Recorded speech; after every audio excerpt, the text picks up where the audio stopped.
SEEC. Generally speaking, when we have these events, I'm asked to say a few words regarding executive education. And you know, as you go through your career sometimes, and I've found this recently, sometimes you feel like maybe you were hiding under a rock. This happened to me about 6 or 7 weeks ago when I was introduced to a learning and development model known as the 70-20-10 model. I'd never heard of it before, and it seems that it's quite, well, it's all over the place. It's quite well known, but I never heard of it. I don't know if I had heard of it, it just didn't hit me. But 70-20-10 model basically says that 70% of your education and development is going to happen on the job. That it's going to be, you know, things that you learn with your peers, with your bosses. You're going to make mistakes, you're going to learn from those mistakes, hopefully. 20% is going to come from what they term social education. So you might have a coach, you might have a mentor, you might have some other interactions that will be part of that. And then just 10% is formal education, kind of like the courses that you receive here at SEEC. So I heard about this, and as you can see, I've been here quite frequently, so I was a little annoyed by this model because it was kind of presented as a fact, it was a mantra, it just kept being hit over and over again. And I thought, well, that's not been my reality, but maybe I'm just different. Maybe this is everybody's reality outside of a few people. So I thought, well, I'm going to look into this a little bit.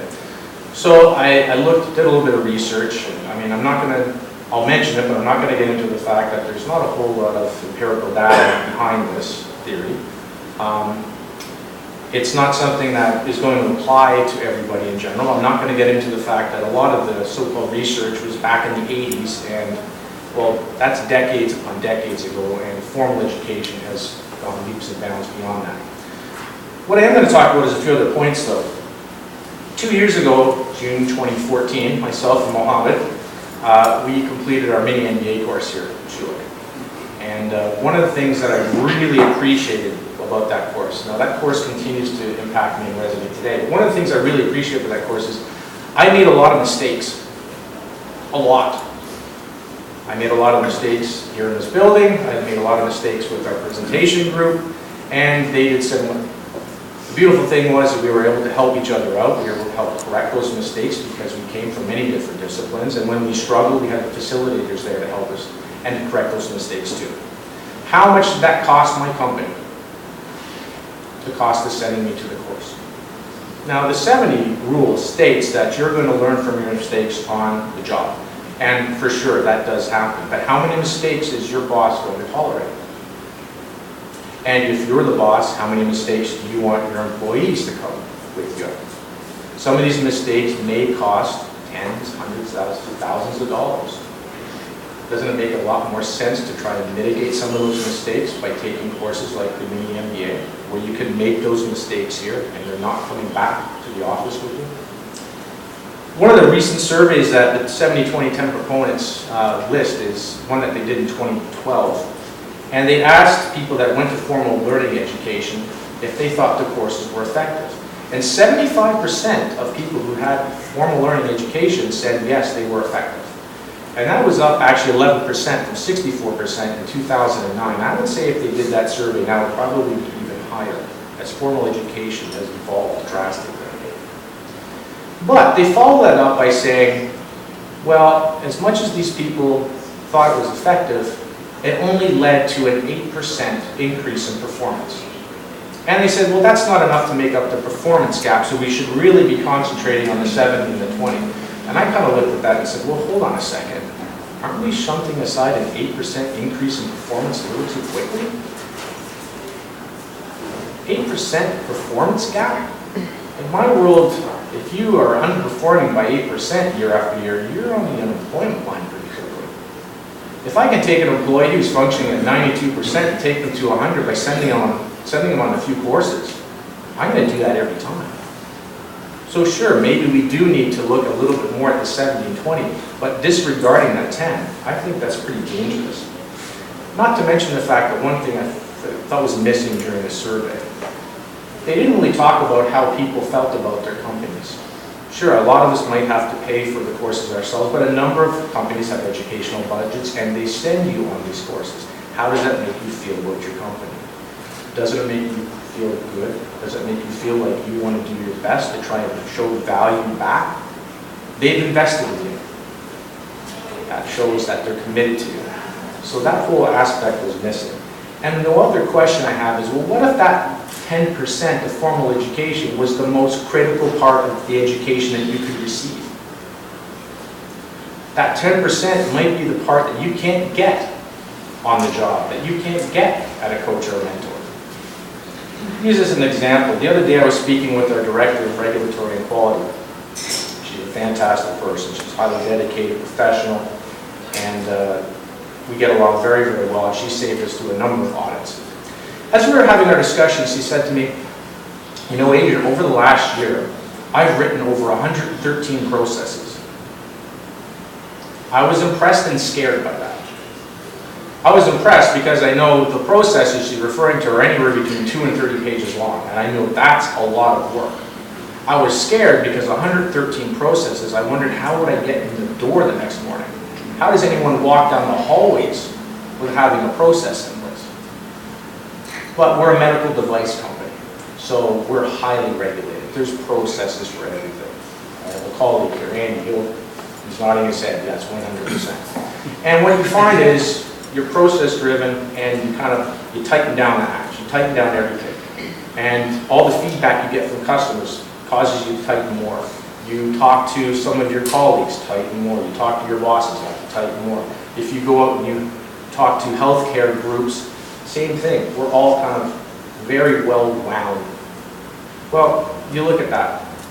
That's pretty powerful. I can punch, I can pound on things, but how much flexibility is there in 2 fists? Not a whole lot. Wouldn't it be better if, as an organization, we were more like that? You press your fingers together, there's still a lot of strength there. You can feel that all throughout your chest, your arms, everywhere. You can't really make that break. But if you're flexible, you can grow, you can expand. And that's allowing for different ideas, different thoughts, different perceptions to come through and influence your organization. You're not necessarily going to get that on the job. You're not necessarily going to get that with a coach or mentor, but you will get that here at SEEC. You will get that through formal education because you have a wide variety of people from many different backgrounds coming and giving you information, giving you feedback, and helping to further your career. So I've been, as Son mentioned, I've been on 18 courses here at SEEC, and it's to the point where during some meetings I'm asked, well, Adrian, what would SEEC tell us to do? And after every course, I make sure that I schedule 10 to 15 minutes with my general manager, and I sit down and I talk about the course, I talk about what I learned, and I talk about the points that I'm going to put into action that will influence not just me, but the company. And when folks go from my departments, they come to the courses, I expect the same from them. When they come back, I want to hear a report, I want to know what they did, and I want to know how that's going to impact the company. To me, that's defending the 10. If it's a 70-20-10 model, make sure you defend that 10. Has it worked for me? Well, over 10 years, I'd love to say that my educational budget has grown, but I will say this, through a numerous round of cuts, it has not decreased at all. And in fact, over the latest budgetary cuts that we had to go through just a month ago, when we came to the educational budget, the general manager went hands off, that stays the way it is. So I think it's important, and I think by devaluing or ignoring that 10%, it could be a fatal flaw for many organizations. Now, I'm going to introduce Dr. Middleton, and he did want me to do the Johnny Carson introduction and say, here's Alan, but I'll just spend a couple of minutes. There's a number of things in Alan's biography that really stand out. If you look at the fact that he's worked for 23 years in marketing and advertising with a number of agencies, Esso, J. Walter Thompson, he was the CEO and president of JWT in Japan. He's got 24 years as an academic and marketing trainer, and he's taught all over the world. He's not only, of course, taught here, he's taught in the US, he's taught in Thailand, Argentina, Russia, China. He's been a trainer consultant with Bell, Manulife, Unilever, Pfizer, obviously huge organizations. He's been the co-author of a number of books and chapters in books, and is co-founder of the Cassies. And I would encourage everyone to look online at the Cassies. I looked the other night, and just the judges alone, it's an impressive array of people. And I think it's a really important event. In January 2005, he was inducted into the Marketing Hall of Legends in the Mentor category. In 2012, he was awarded the ACA Gold Medal and Queen Elizabeth II Diamond Jubilee Medal. And last year, he was named the Communicator of the Year by the International Association of Business Communicators. And he's been on as many boards as you can think of. There's a fairly long list. It's my real privilege and honor to introduce Dr. Middleton. And the other thing that I'll say is that for me personally, all that information was wound up in someone who is genuine, caring, and passionate about what he does. So Dr. Middleton, please come and talk to us about management at Black Swan. Absolutely. Thanks, Adrian. Take care.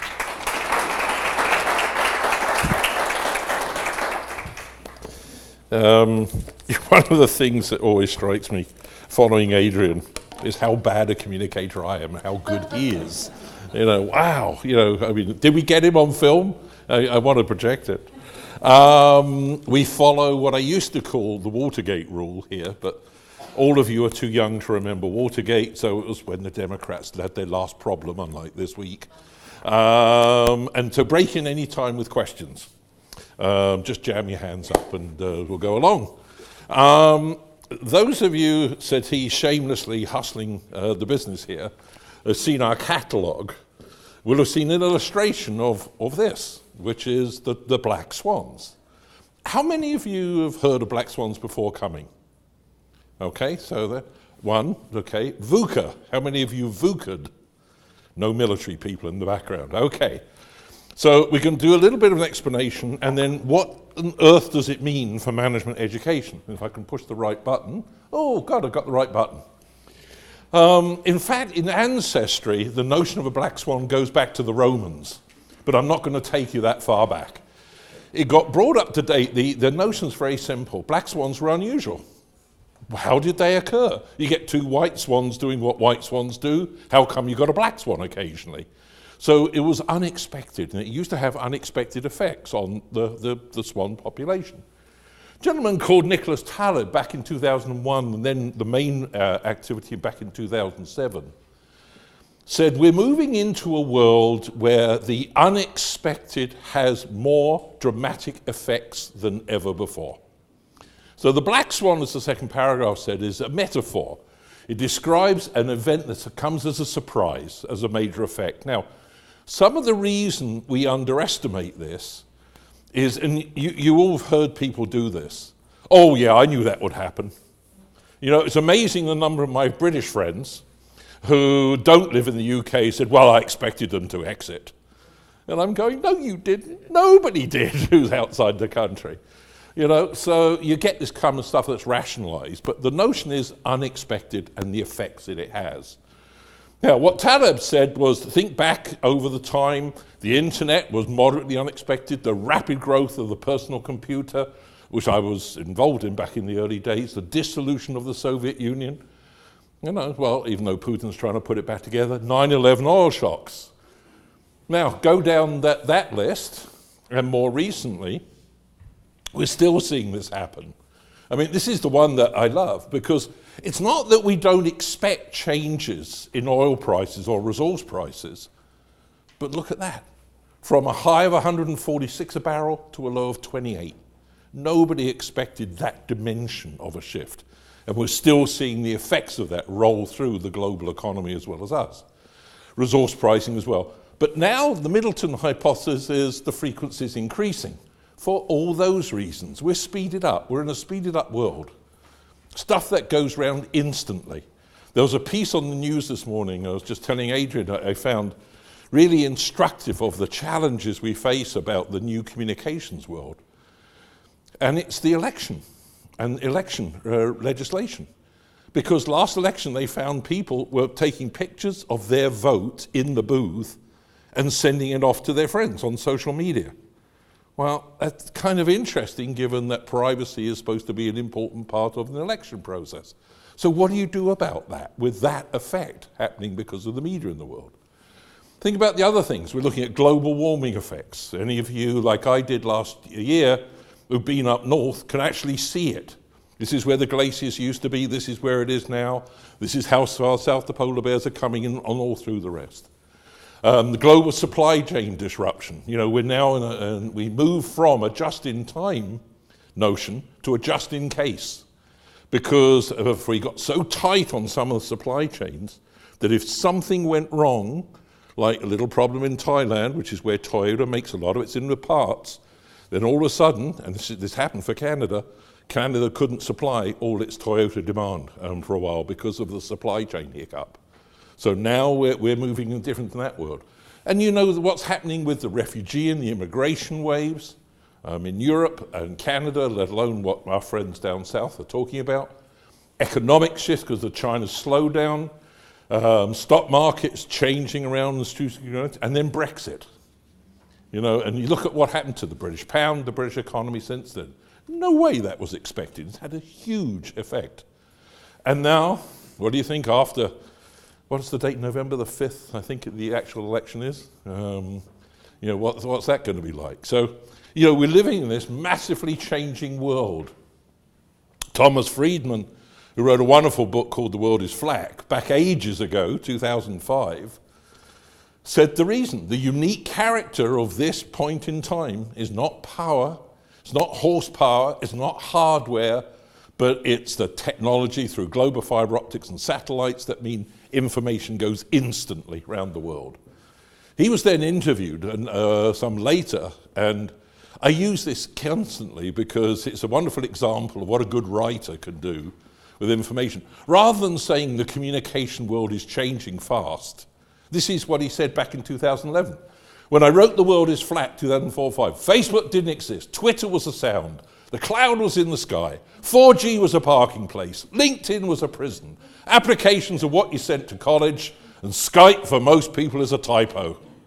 All that happened in that 6 years. And we all know this now. We've lived with it since he made that comment now 5 years ago. But it just graphically shows all this we're now used to. And what we're not used to is its implication.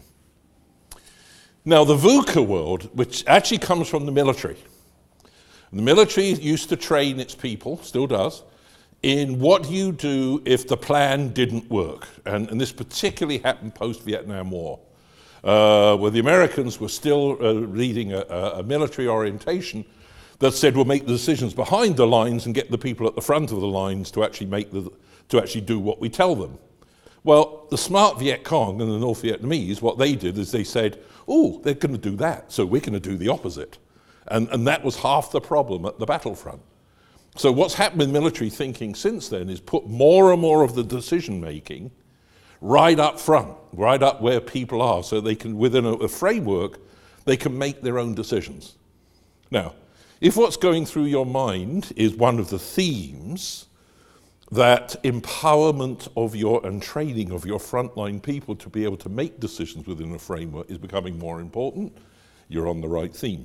Because that was one of the things. Because what they were basically saying, we have to handle a situation in a war environment which has volatility, uncertainty, complexity, and ambiguity. There's contradictions going on. And what we have to do is help our commanders in the field cope with that constant change. And how do we train in that environment? And that's where it comes from. So you've got these two things coming together. You've got greater frequency of big changes, the Black Swan events, and more uncertainty in the everyday, that if you sit at the top of a hierarchy and you expect to make the decisions in the C-suite and not empower people closer to the action of what's happening, then you're going to have more and more of a problem in this world. So we've taken it up, as you saw by the front cover of our catalogue, in saying, okay, what effect does this have on management? What do managements need to focus on? So I'm quickly going to run through a few odd slides. There's no reason for you to remember any of this, except for one. Before I get to what we do in the VUCA Black Swan world, I want to emphasize the first place you should always look, which is not inside your organization, but outside your organization. Figuring out what's affecting it. We are so dramatically, we're involved in a number of organizations, and the bigger you get, the more there is a tendency to look at your planning, to look at your training, to look at your economic policies, based on what you have done before, and quite rightly look at what's been successful, what's not been so successful. And the amount of time and attention you spend looking outside is tiny.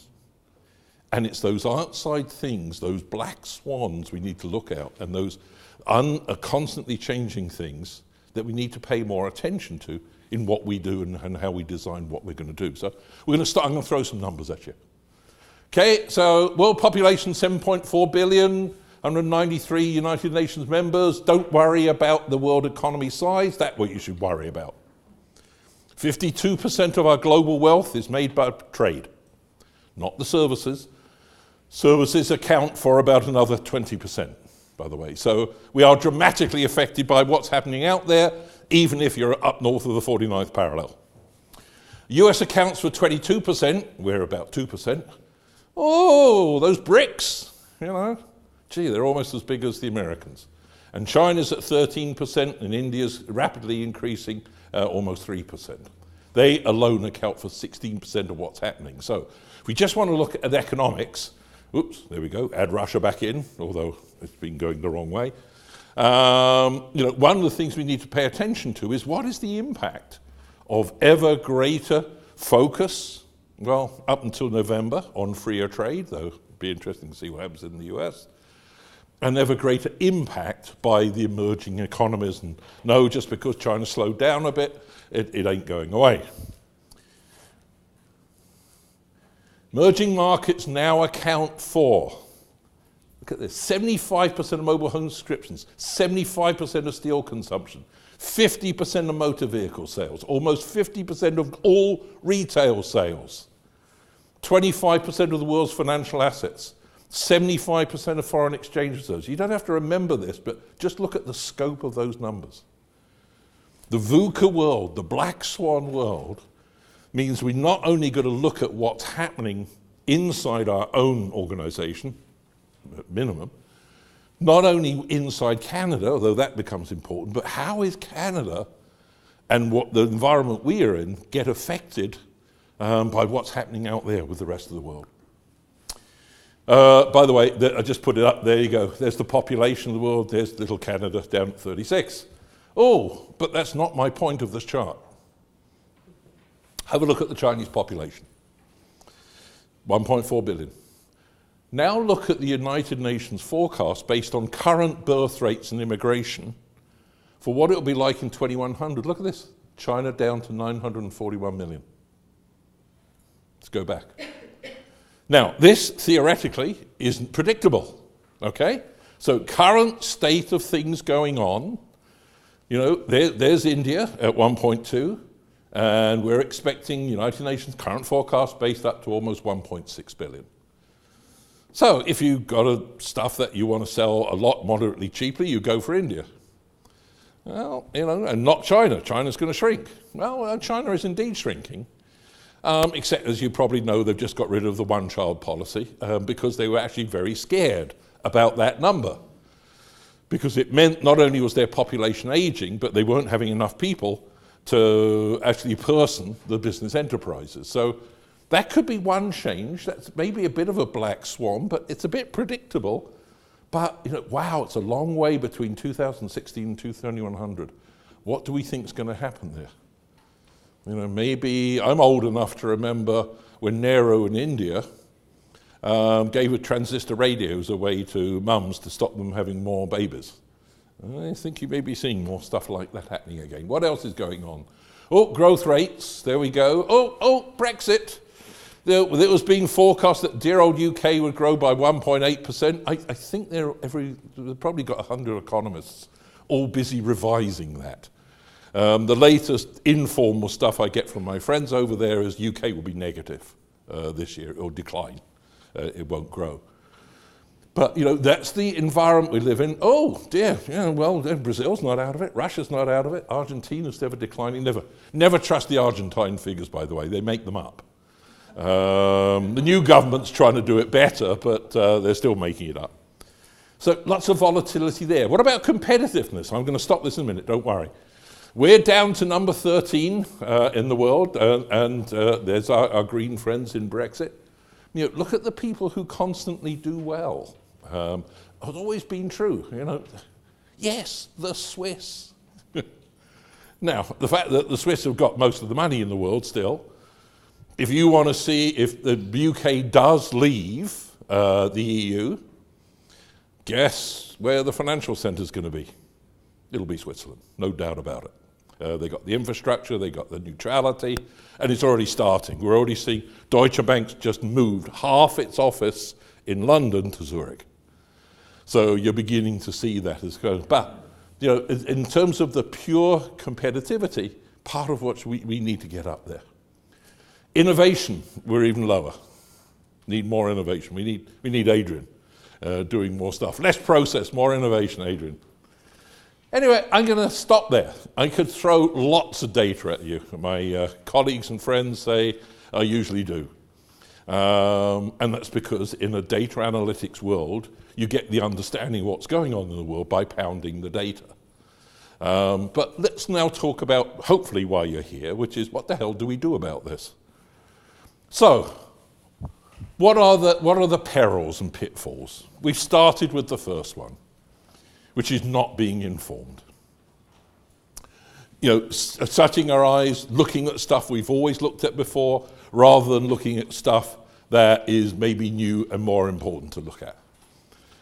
Whether it's demographics, you know, the thing I always love about demographics, a friend of one of our instructors actually phoned me up the other day. She's been doing some research amongst Gen Z, sorry, Canadians, but the American pronunciation seemed to have got it. Gen Z, 2000, born in 2000 and beyond. So the oldest group is now 16, so they're not yet into the university yet. But she's just finished doing a bunch of attitudinal research amongst them. She phoned me up, name's Mary, and Mary said, Alan, I've got good news. I said, what is it? She said, Gen Z's like the boomers. There's no entitlement, there's no sense I must have stuff. They know they've got to work for it. They're not expecting to have lifelong careers. They're very realistic about it. They're showing harder work in terms of application at school. You know, I wonder how long that's going to exist. We'll see. Knowing that stuff going on, thinking it through as an implication, first thing. Second, without a clear vision, mission, goals, and strategy that's based on that external assessment. That vision thing, which is usually so appallingly done by companies, you know, the average vision, we want to be a caring company delivering value to our customers, treating our employees equally, bleh, you know, awful stuff. Read the Johnson & Johnson, sorry to do a medical competitor, read the Johnson & Johnson credo, and it begins to give you a sense of what a good company does and how they reinforce it all the time. But that notion of where we're going is really important. Constant change doesn't mean we don't set a direction. It means we have to be adaptable in that direction. We'll come back to that. We need to regularly, therefore, assess progress. You know, the yearly financial game, which goes on with most organizations, is an important part of it. But the reason the balanced scorecard came out years ago was we recognized that financial numbers were the result of actions and therefore slow. They were laggard measures. We needed to get measures before that. You know, the hot topics right now are things like customer centricity. We're understanding really where the customer's coming from. Getting your processes, to Adrian's point, down much cleaner so that the move from A to B happens more easily. Knowing what's happening out there with technology and suppliers, so you're not tied into old systems, all those things. Number 4, or that we're too short-term or superficial in assessment. You know, we all know the endless discovery or the endless problem with totally short-term thinking. It's interesting, an old colleague of mine who unfortunately now teaches at that other business school downtown, did wonderful work where she looked at those organizations that seem to pay more attention to short-term and quarterly results, and what were the characteristics at shareholder level, board level, managerial level of those organizations who went a little further. And of course, the assumption was always, well, it's the shareholders that they were pushing for short-term, 1 year or quarterly results. She found the opposite. In fact, it was management. Senior managements, because of high bonuses, were driving that short-term orientation. We have, one of the things we're lucky in Canada, we have probably two of the world's best pension fund organizations, the Teachers and the Canadian Pension Fund. Both those heads, who have spoken at Schulich a number of times, talk about what they are prepared to invest in.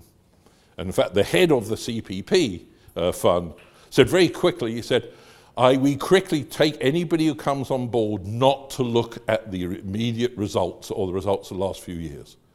We look at what are they putting together for the future? What moves have they made to actually over a 5 to 10 year period? And that's where we focus, and that's one of the reasons they've been successful.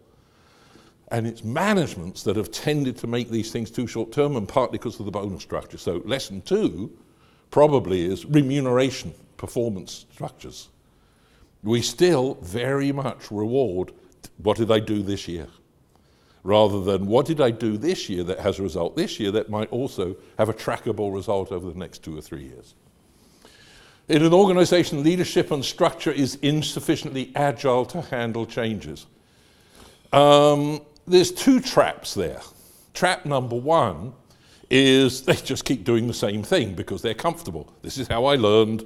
This is what I learned about doing. Oh, the world's changed, but we're still doing the same thing. But actually, the other trap there is the constant turnover. Anybody here from Sears? I'm about to be rude about Sears again. It'll be in the paper today, or I may have missed it yesterday. They've just reorganized their top management structure yet again. And these constant changes means there's a company that's going nowhere in Canada. So the other part of the reason is constant turnover. Oh, I'm bored with this CEO, he didn't do the numbers, 18 months later, kick him out.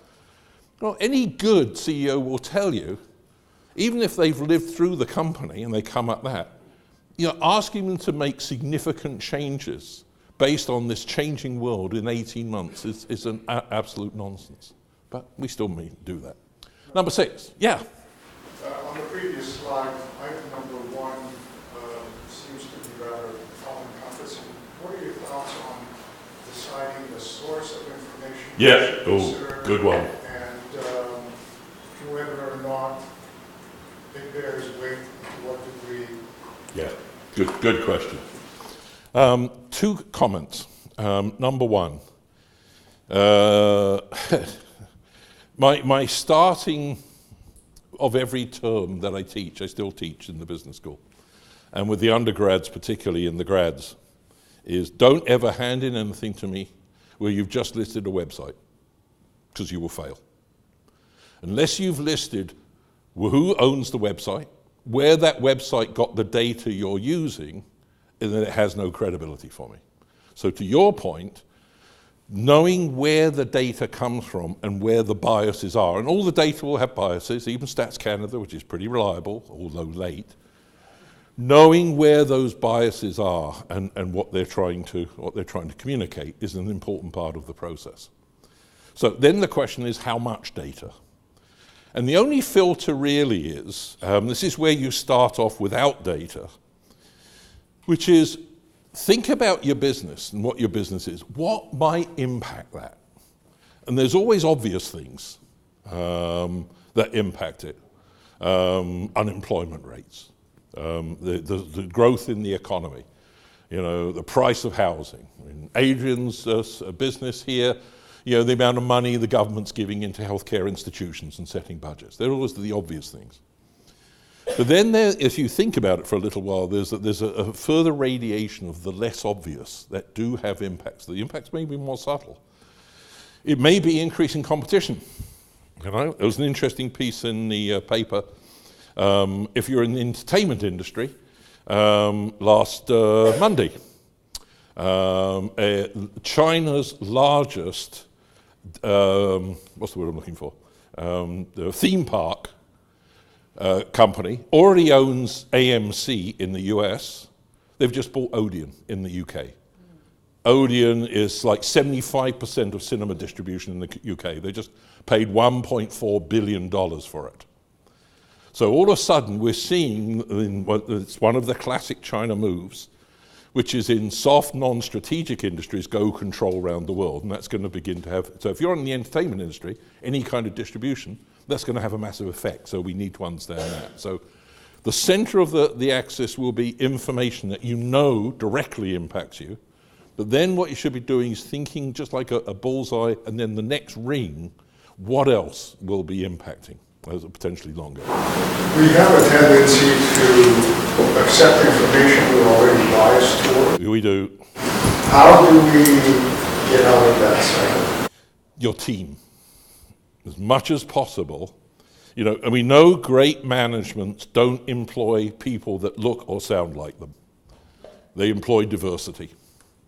And the trick about diversity is to listen to it, to listen to that alternative viewpoint. So a lot of it is to let yourself be challenged internally. And to investigate behind the numbers. One of my heroes, I have 3 or 4 major heroes in life. One is Franklin Delano Roosevelt. Because he demonstrated all leadership characteristics, everything from courage to intelligence to all the way through.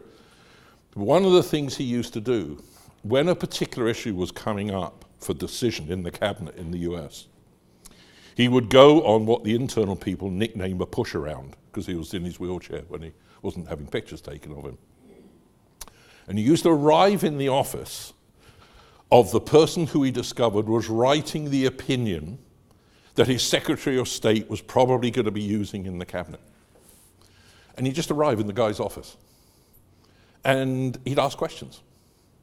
That was cleverness number 1. Find out from the source and a question what was going on. But the second point was as equally important, that when the cabinet met to discuss that, and when the Secretary of State presented it, he never used it to undercut his Secretary of State. He was very careful that what he did was to use it to get discussion and questions going. So he got a detailed orientation of the knowledge and decided how much he felt he could trust the data from the source, and then didn't undercut the management level. And that to me is one of the arts of management, being informed but not undercutting your people. And so that's a combination. Does that moderately answer? Because you're asking exactly the right question. There is so much in the internet world. I wrote a piece, or was interviewed in a piece before Christmas, about Starbucks Christmas cups. Okay? Before Christmas, usually beginning of November, Starbucks creates red cups to celebrate Christmas coming up. They consciously have never had particularly Christian symbols on it. They've always had cheery snowmen and snow and stuff like that. So the day after they introduced it last year, up comes an extreme pastor in the southern states saying, here, there's no Christian symbols in Starbucks cups. This is a typical part of the anti-Christian movement by US corporations. It got 150 million views within 24 hours. I can't tell you how many of those people believed it. But when the pushback from Starbucks came, said, look, we've never had Christian symbols. They've always been general. And by the way, we didn't know snow was particularly religious. That only got about 15 million views. So you've got a large, so your point about getting through the data, looking for what is good and what's not good. Unfortunately, the media profession, for reasons of cost, has got rid of one of the axes. In fact, I think there's only 2 magazines in this country and no newspapers who do fact-checking. I'll tell you who the 2 are. Canadian Business and Maclean still do fact-checking. So if I'm quoted, I will get a call from them saying, did you say this? Where did you get the data? Nobody else does. So, other than being sued, you've not got now an institutional process, a professional process, that check data that goes on in the regular media, let alone the rumor mill that is the internet. So go to the traditional authorities, as I say, StatsCan, once you understand what the questions they ask, pretty good. Some other statistical agencies, some you worry about. North Korea stats, I wouldn't trust too much. I'm not sure I trust too much coming out of Russia right now either. But yes, you've got to be asking that question, absolutely. Sorry, I don't mean to. Well, If we're faced with a situation of information as a result of 150 million and information as a result of 15 million, presumably this is two black swans on opposite ends. you got it.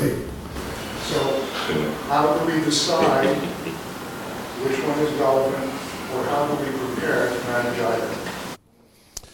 either? Can I park that question? I will answer it, but it's a very pertinent question because I will reveal my political bias. We do seem to have a candidate down south who doesn't care about any fact, but gets credibility based on statement alone. So it is a worry. I'll come back to it. 6, employees' skills and capabilities kept current. Thank you, Adrian, for the comment at the beginning. Absolutely. Number 7, without effective capabilities and plans to improve. How do you get those feedback loops? How do you constantly assess the performance? So this is all about being constantly worried. You know, the ex-head of Intel, wrote about the importance of being paranoid. You know, he described that beautifully. In his industry, that's certainly more evident, but I think in general. And every so often you look at things that kick you to wake up. Right now, we've got our banking system, who've been traditionally very strong, very reliable, very secure, who are all recognizing they've got to change the way they do things because of all the fintechs and all the differences in capabilities. They're beginning to move on that. So what do? Be globally informed. Global scanning of the kind of data that affects you. So it comes back to you, what is going to affect, likely to affect you? You're still going to miss things because those black swans. But what is it that you're likely to be affected by what's happening globally? And especially the expansionary activities. Now, let me pick on my friend's point, which is right now, if you ask me, what is the forecast for trade relations? The movement in pretty well all the world, except for one, is to constantly discuss and still try to reduce trade boundaries. That could change in November in the States. We could look at the most massive black swan if ever Trump actually gets in and says every trade deal's up for renegotiation. You are going to see trade chaos. You're going to see new waves of protectionism. So one black swan says, okay, we better get to internal sourcing rather than external sourcing. The other, well, there's 2 others. One other would be, maybe we should look at doing stuff in business with some other places, just the US all the time, which has been the constant problem in Canada, because we're still far too tied to the US economy. And the third is, which I hope doesn't happen, is maybe we need to get more protectionist. So, you've got to prepare for all of those. So what I'd be doing immediately following the election results in the States is which scenario am I going to work on harder? Use whatever you think to be a priority in reviewing your mission goals and strategy, not just the internal trends. Review your progress more regularly. This is probably more important. One of Canada's greats in terms of academic business research, another university somewhere in Montreal, Henry Mintzberg, talked about the iterative process of management, and he was dead right. And he did this years ago. And it was because Henry's PhD work and then his subsequent research was among entrepreneurs, not amongst established businesses. And what he discovered was an entrepreneur will have a vision. They have clear visions. They know what direction they're going down. But what the good ones do is going, this isn't working, I'll change. And the ability to change, and because they own the organization, usually get the change management thing going. That iterative process, that feedback constantly from what you're doing and what's working or not. So we still have a tendency of not to spend enough time listening to what the marketplaces are telling us. And it doesn't mean we change every time we get a negative, but it does mean we look for the ongoing trends. So that element, which is that constant review of all your measures against how you're doing, becomes critically important. Not just short-term trends, but the long-term trends. Compress internal organization, compress hierarchies. Listen to your people. Doesn't mean you're always going to agree with them. Campbell for a long time in Canada has had a very different management orientation to the owners in the US, and part of which they set up was a new ideas panel. And what the previous president and marketing director used to do was they say, sometimes they came up with ideas we didn't think they would work, but we had to go try them because number one, it sends the signal for we still want to listen to you, but number two, guess what, they may be right. The previous head of marketing, who's now at Samsung, told me the ideas they got that they didn't think worked, the people who came up with the ideas were usually right about 1/3 of the time, which is interesting. Compress hierarchies, encourage cross-functional teams. We're still too siloed. We're not listening to the skills and the viewpoints across other parts of the organization. We need to improve project management. We may not be able to revise structures, but we can set up project management teams to get things done. Why project management? Because you've got strict goals and achievements you're trying to get to. And where possible, co-create with customers. I'm going to say something nice about the Canadian banks right now. Who are the bankers? Any bankers here? Oh, I could be rude about them, but I'm not. I'll say something nice about them. They've all recognized that because of what's happening in technology and fintech, as it's called, their organizations are not going to be the most innovative. So what they're all doing now is striking strategic alliances and joint relationships outside. The Canadian banks recognize that they've got two major strengths. Three. Financial security, number one, which friends down south don't necessarily have. Number two, we may not like our banks, but we trust them. We don't think they're going to go bankrupt or run off with our money. And number three, they've got the assets and the money to invest in these areas and to have a couple that don't work every time.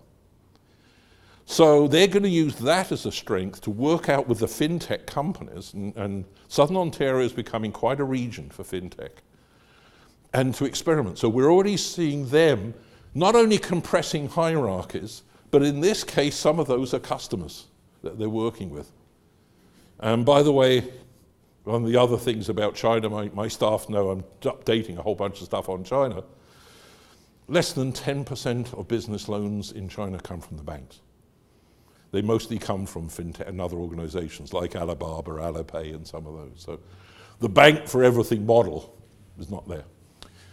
You'd expect me to say this, and to echo Adrian, constantly upgrade or encouraging upgrading of your employee skills. There's some horrible numbers.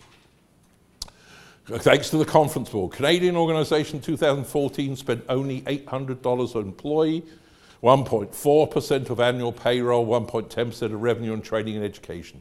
It's gone down 20% in the last 20 years. Exactly the opposite direction an advanced economy should be going in. It's also lacking in efficiency because it means we're hiring in people to do the new jobs rather than retraining the promising people we've already got to step up to those new skills. We're number 28 out of 60 in importance placed on workforce training, and this is IMD's World Competitive Yearbook. China's already ahead of us at number 90.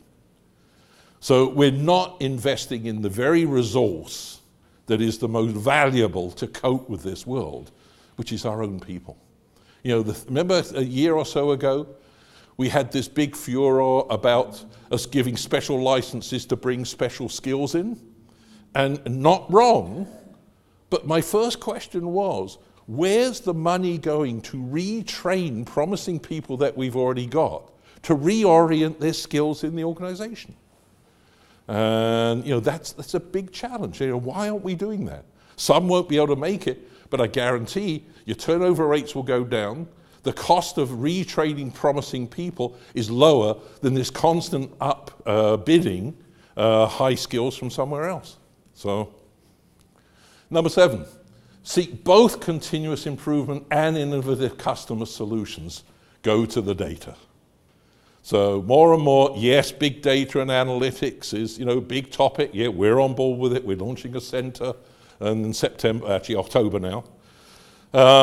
The trouble with a lot of the data, as we're discovering, not just Canada, but the US, is managers who don't come up the technical route don't understand what it can deliver to them. Managers that come up the technical route tend to talk a different language from those to persuade who don't come up the technical route. So you've got a gap between what we call the data scientists, end of the analytics word, and the non-data scientists. And that is really blocking acceptance of this stuff. Now, hopefully through data visualization techniques and all the stuff, we've got a strategic alliance with both Deloitte and SAS to work on this, which will be included on our programs in the fall. Things will gradually get better, but a lot of the answer to this stuff, providing you've checked out the data source, is there in looking at a broad enough basis of what is really happening. The ongoing need, of course, for constant improvement, but also of major change, the preparedness for major change. One of the great academic books of the last 20 years has been Clayton Christensens' work on innovation. Because what he showed was the need for non-Kaizen-based innovation. Just upgrading what you're already doing is one path, but you need to step aside and say, is there a better way of doing it? Always remember that there's always a benefit cost issue. So price sensitivity is always going to be there, so it's not wildly off the end.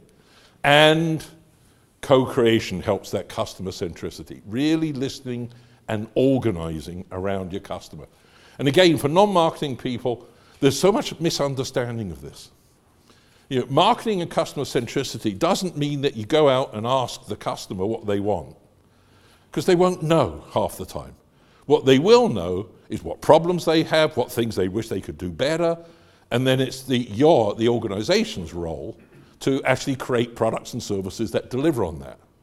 So it's not just flat asking the customer what they want, it's observing them, it's understanding them, it's understanding what problems you can solve at a reasonable cost.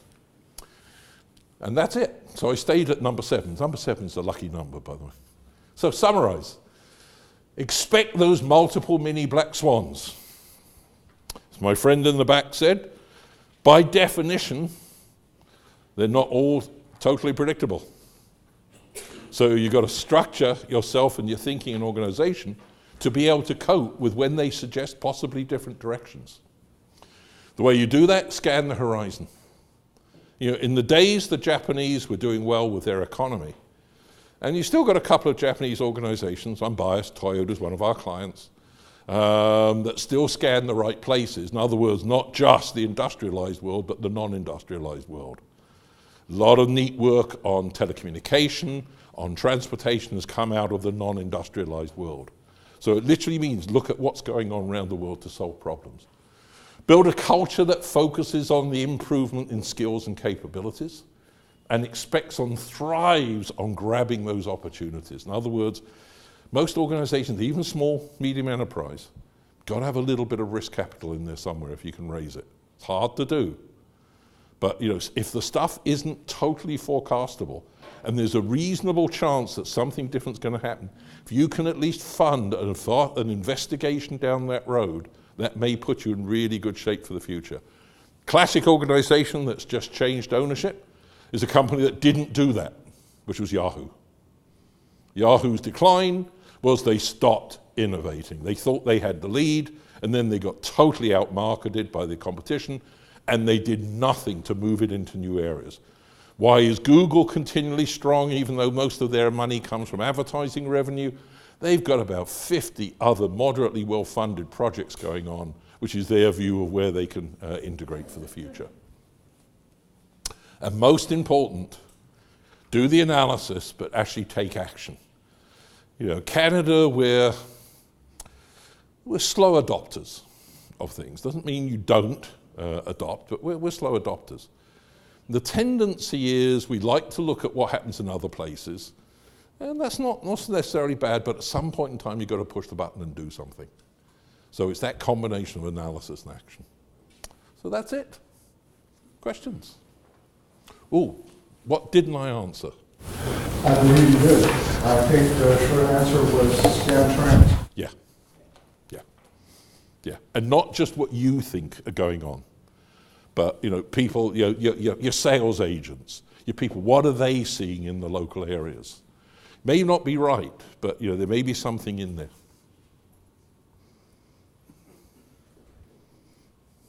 Yeah, Adrian. When you mentioned Kaizen, I work for an organization that focuses on Kaizen. Which is good. Which is good.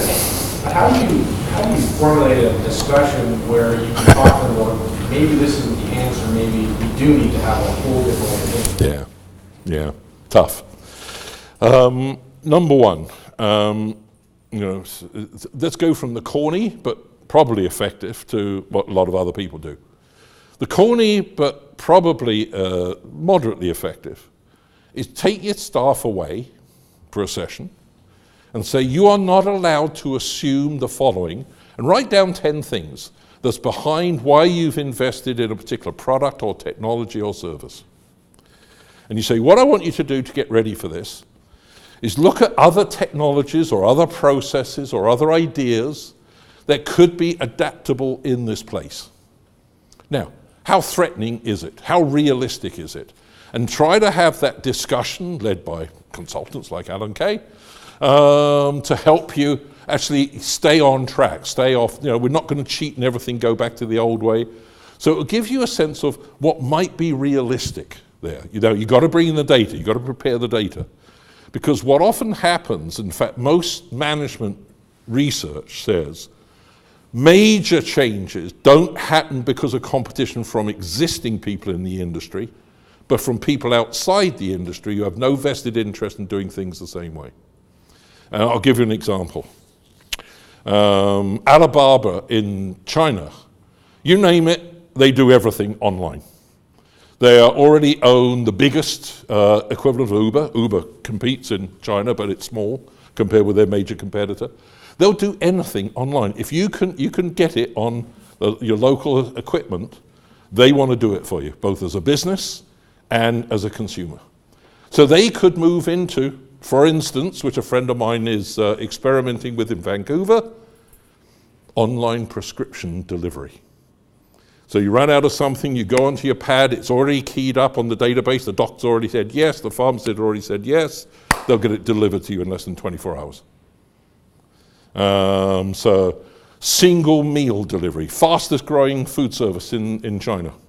Single homes food service delivery, all online. You look at it there, boom, boom, boom, push the button, it arrives. So don't assume in the technology space and in the internet space, that's the first place I'd look. Can anything I'm doing be done in that world? I'm not a technologist. I don't understand how 3D printing entirely works. But let me tell you a story also came out of China, from Shanghai. The first funeral parlor that will use 3D printing to change the body or the face of the deceased now exists. So they'll change the color of the hair. If you had an accident, they'll fill in the scars on the body.